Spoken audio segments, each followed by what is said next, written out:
Assalamualaikum. Selamat datang di channel Taufik Hidayat. Di sini saya akan menjelaskan mengenai ilmu teknik sipil. Jangan lupa komen, like, dan subscribe ya. Oke, langsung saja kita mulai materinya. Kita masuk pada contoh rangka batang yang dengan metode cara keseimbangan titik buhul. Konsep pertama adalah yang dilihat adalah persamaan yang tersedia, yaitu sigma V sama dengan 0 dan sigma H sama dengan 0. Itu artinya apa? Kalau persamaannya tersedia 2, maka batang yang belum diketahui itu maksimalnya ada 2. Harus ada 2, lebih dari 2 tidak bisa. Kita ambil contoh, misalkan kita memulainya dari titik A. Berarti A itu ada batang 5 sama batang 1, berarti oke. Kalau kita mulai dari C, maka ada 3 batang, yaitu 1, 9, dan 2. Jadi tidak bisa. Kita mulai dari F, maka ada batang 9, 5, 6, dan 10. Sehingga tambah tidak bisa. Sehingga maksimalnya satu titik buhul itu, maksimalnya ada 2 gaya yang belum tahu, atau batang yang belum tahu besarannya. Nah, kita kalau ada soal seperti ini, nah kita lihat dulu bebannya. Bebannya ini 10 ton, ini 10 ton, ini 5 ton. Itu artinya apa ini? Ini bentuknya simetris. Kalau simetris, kalau dengan metode keseimbangan titik buhul, maka cukup separuh aja yang dikerjakan. Yang separuhnya tidak usah karena besarannya sama. Nah, itu yang penting ininya sama. Ini 10, ini 10, ini 5. Berarti ini simetris, berarti cukup sebelahnya saja. Itu konsepnya. Kemudian yang pertama seperti dijelaskan di konten sebelumnya, bahwa kita kalau dengan metode keseimbangan titik buhul harus cari reaksinya. Nah, reaksi di sini hampir sama dengan balok biasa, yaitu 10, ini 10 kali 2. Nah, ini 10 kali 2 jaraknya ini. Kalau RA sini sama dengan 10 kali 2. 5 kali 4. Kemudian 10 kali 6, sehingga hasilnya adalah 10 kali 2, 20, 5 kali 4, 20, 10 kali 6 sama dengan 60, sehingga totalnya adalah 100 dibagi 8, 12,5. Dengan cara yang sama, sigma MA sama dengan 0, maka RB nya sama dengan 10 kali 6, karena ini 2, ini 6, supaya sama dengan penyebutnya. Kemudian 5 kali 4, 4 kali tambah 4, 8. 6 tambah 2, 8 juga, sehingga hasilnya sama karena ini bentuknya simetris, yaitu 12,5. Nah, kita mulai dari perhitungan metode keseimbangan titik buhul. Kita ambil titik buhulnya A. Titik A itu ada apa? Ada RA, ini ada RA, terus ada batang 1, dan ada batang 5. Ini adalah batang 5. Ini 1.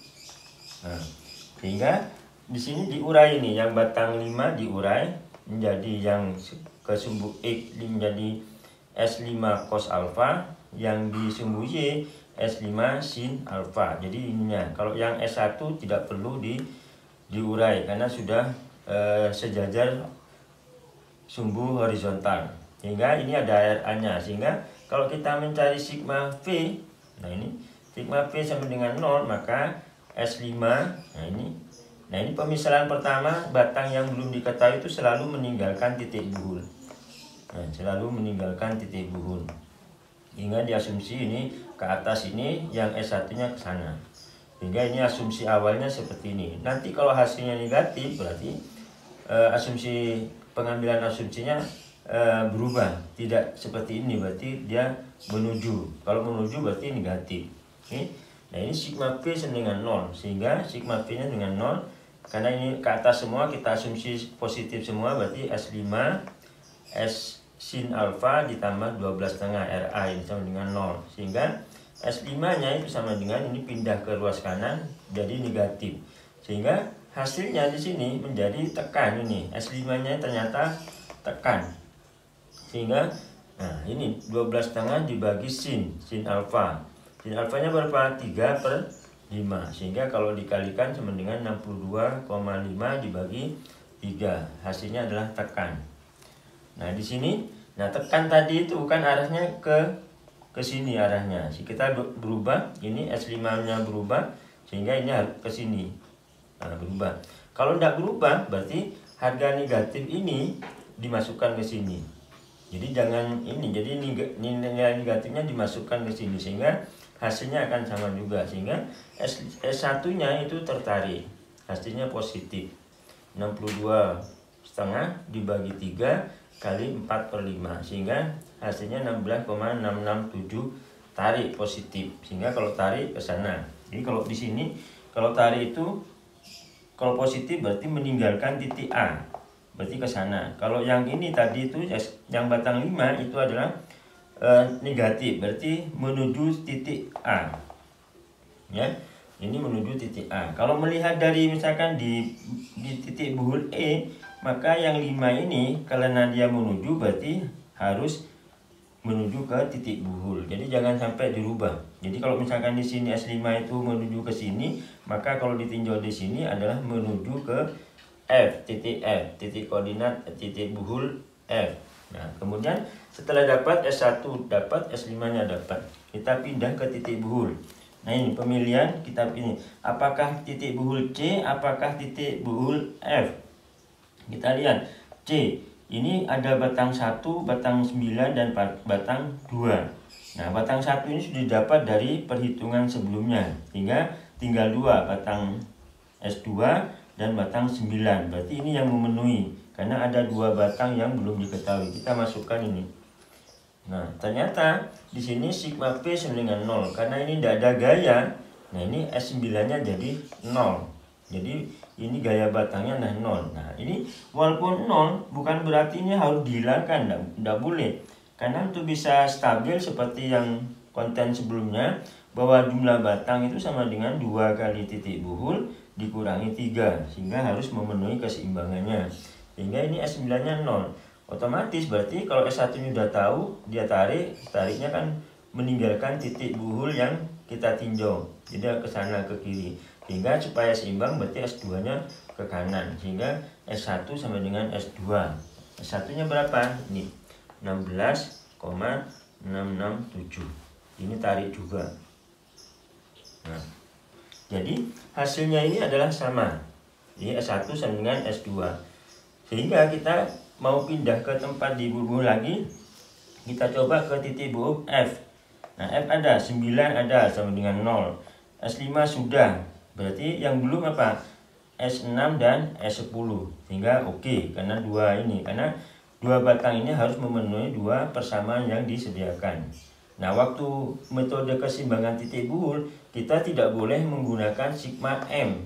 Karena yang tersedia hanya 2 ini, yaitu sigma V sama dengan 0. Sehingga anomnya harus ada 2. Nah, kita masuk pada titik buhul F. Nah, ini titik buhul F.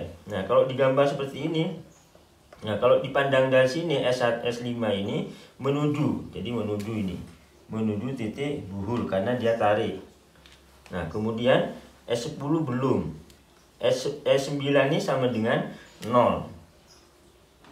Nah, kemudian yang lainnya, nah S6 kita asumsikan meninggalkan karena kita lihatnya dari sini dia meninggalkan, S10-nya juga meninggalkan, sehingga diurai karena ini miring juga kita urai, sehingga ini S6 ini ke sini cos, kalau yang ini S10 cos juga, dan ini. Nah, kita lihat dari sini semua berapa sigma P sama dengan 0, sigma H sama dengan 0, sehingga semua yang ada di sumbu X itu masuk H, ada yang sumbu di Y itu masuk di V, sehingga hasilnya akan dijumlah ini, yaitu kalau seperti ini berarti S6 sin alfa dikurangi karena ini ke bawah 10 ton, ini ada gaya luar 10 ton, dikurangi 10 ton, terus ini S5-nya karena menuju tadi itu S5 sin alfa, kemudian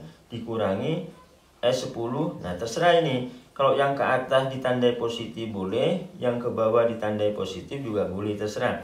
Tapi ketika kita memilih yang ke atas misalnya positif, maka yang ke bawah sebaliknya, jadi tandanya negatif. Kalau gitu berarti ini S6 sin alfa dikurangi 10 ton, ini ditambah S5 sin alfa dikurangi S10 sin alfa sama dengan 0. Nanti carilah batang S10 yang belum tahu dan batang S6 yang belum diketahui, sehingga kita nanti akan mendapatkan hasilnya. Kalau kita hitung, ini akan menjadi seperti ini. Kita lihat sigma P sama dengan 0. Maka yang ada di sigma P berapa? S6. Nah, ini kali sin alfa. Nah, ini. Kemudian ini 10 ton dikurangi karena diarahnya ke bawah 10. Terus ini S5 ke atas ditambah S5 sin alfa. Kemudian ini ke bawah, berarti dikurangi S10 sin alfa sama dengan 0. Sehingga kita masukkan ini sin 6-nya. Nah, ini sin 6, sin ini sama dengan 3/5. Kemudian ini tetap 10. Ini tambah S5. S5-nya kita sudah tahu sebelumnya datanya. S5-nya dimasukkan sehingga nah ini dikurangi S10 dikali sin alfanya berarti 3/5 sama dengan 0. Nah, ini juga 3/5. S10 nya S5 nya tadi hasilnya 16,667. Sehingga kita masukkan ini, sehingga kalikan 5 supaya bulat, berarti ini 3S6 dikurangi dari 5 ini 50. Nah, ini ditambah ini tadinya itu berapa? Ini berarti 16 itu dikalikan 5 berarti 16,667 kali 3 dikurangi 3S10 sama dengan 0, sehingga ini lebih memudahkan hingga bisa diurai. Kemudian sigma H sama dengan 0, sama ini semua, sehingga dimasukkan, nanti dicari S6 dan S10. Jadi S6 itu sama S10. Ini perhatian kita adalah kepada batang S6 dan S10. Kita masukkan ini dari keseimbangan titik buhul F, ini masukkan yaitu sigma P sama dengan 0. Sehingga ini 6 sin, ini terserah ini ya tandanya, apakah ini demo yang ke atas positif, yang ke bawah negatif, terserah. Dalam hal ini nih S6, ini S6-nya ke atas, berarti dia positif, 10-nya min dan seterusnya, sehingga ini dibentuklah persamaan pertama. Kemudian sigma H sama dengan 0, sama ini di jumlah yang semua ini ternyata arahnya sama, ini berarti positif. Kita bagi cos sehingga tinggal S5, S6 dan S10, sehingga tulis. Nah, berarti S5-nya kita pindah sini sehingga negatif ini. Sehingga dicari antara persamaan 1 dan persamaan 2. Persamaan 1-nya kali 1, persamaan 2-nya kali 3. Sehingga ini jumlahnya jadi 35. Dijumlahkan ini 0, ini jadi 6. Sehingga hasilnya S6 itu juga tarik. Hasilnya ada 75/6, sehingga 12,5. Kemudian harga ini dimasukkan supaya nanti S10-nya dapat. Dimasukkan ke persamaan 2 boleh, dimasukkan ke persamaan 1 juga boleh, sehingga hasilnya nanti didapat sini. Nah, dengan cara yang sama semua ini. Nah, kalau yang karena ini simetris, yaitu bebannya simetris, terus bentuknya juga simetris, maka cukup separuh saja yang dicari. Sehingga jangan sampai kita itu kalau misalkan ini 4, sini 10, berarti ini harus dicari semuanya. Mulai dari titik buhul A sampai titik buhul B, harus beruntun, karena ujung-ujungnya konsepnya harus ada 2 batang yang belum diketahui. Kalau lebih dari 2 batang berarti tidak bisa dicari, karena persamaan yang tersedia hanya sigma V dan sigma H. Itu kata kunci dari metode keseimbangan titik buhul. Sehingga kita akan terserah, kalau bentuknya nanti modelnya seperti ini juga boleh. Nah, seperti ini itu juga bisa bisa macam-macam bentuknya, rangka batangnya itu bisa. Nah, yang penting ini, jadi memulainya itu harus dari titik buhul di mana 2 batang belum tahu, sehingga semuanya bisa didapat. Karena ini bentuknya simetris, maka cukup sampai separuh bagian yang dicari, yang separuhnya otomatis sama. Seperti ini misalkan, ini batang 6 pasti sama dengan batang 7, batang 5 sama dengan batang 8, batang 1 sama dengan batang 4, batang 2 sama dengan batang 3, 9 sama dengan batang 13 sama-sama 0, batang 10 sama dengan batang 12. Yang batang ini itu bisa dicari dengan titik buhul di sini, sehingga hasilnya akan bisa didapat. Sehingga yang hati-hati kalau yang seperti ini, jangan sampai bingung ketika yang kanan misalkan teman satunya ke kanan itu positif, tidak apa-apa, satunya yang ke kanan negatif juga tidak apa-apa, tidak ada masalah. Yang penting nanti hasilnya ketika dia terjadi negatif ini, nah berarti dia tidak sesuai dengan asumsi. Artinya apa? Dia tertekan. Sehingga kalau tertekan apa artinya? Kalau kita lihat dari sini, maka batang 6 ini arahnya ke F. Tapi kalau dilihat dari titik buhul G, maka dia arahnya ke titik buhul G. Nah, itu aja. Jadi kalau yang tertekan itu menuju titik buhul, kalau yang tertarik adalah yang meninggalkan titik buhul. Sekian, saya kira gitu. Sampai ketemu di video berikutnya.